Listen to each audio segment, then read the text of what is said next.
They might not show it, but many people here have lived through a nightmare. Most worshippers at this service outside of Seoul are originally from North Korea. Defectors, as they're called, who have risked their lives to flee hardship and repression. Reverend Chun Ki-won, a former businessman turned pastor, has made it his mission in life to help North Koreans escape. He has paid for this commitment with time in jail in China. His organization also aims to help North Koreans once they reach South Korea. Many of the community members here are minors.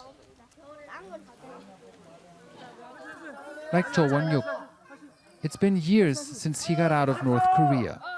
But the 13-year-old still remembers the night he and his father fled the country as if it were yesterday. That night, my dad asked me to go somewhere, so I just followed him.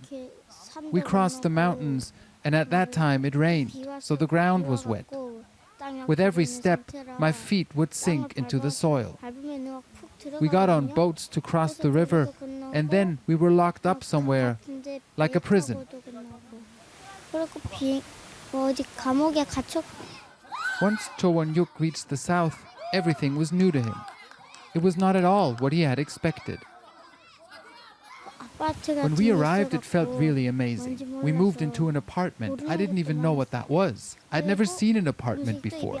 I didn't know a lot of things, and the food also tasted strange. All I knew about South Korea was from North Korean books. There, the South is described as very poor, so we give them rice to survive. Many North Koreans who make it to South Korea find themselves in a completely different world. And that's why initiatives like this one are so important, because after having gone through the ordeal of fleeing from their isolated country, many North Koreans find themselves facing a very different but no lesser challenge, that of integrating into South Korean society. Reverend Chun Ki-won knows how hard it is for many North Koreans to fit in when they first arrive. In the North Korean system, people monitor one another. One spies on the other. And because they are so used to keeping an eye on each other, they don't trust relationships. Even after coming here, North Koreans wouldn't trust what South Koreans say. And even at the church, they don't trust people. This is the most difficult part. It's hard for North Koreans to build that trust, and that's why their relationships with people here often fall apart.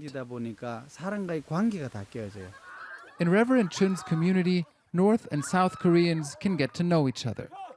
It's the best way to overcome the prejudices that have been fostered by political interests on both sides, by the North and the South. When I was in elementary school, we were taught that North Koreans are bad. And if we see a suspicious person from the North, we need to report them to the police. That's what we were told as kids, so we didn't really think of North Koreans as humans.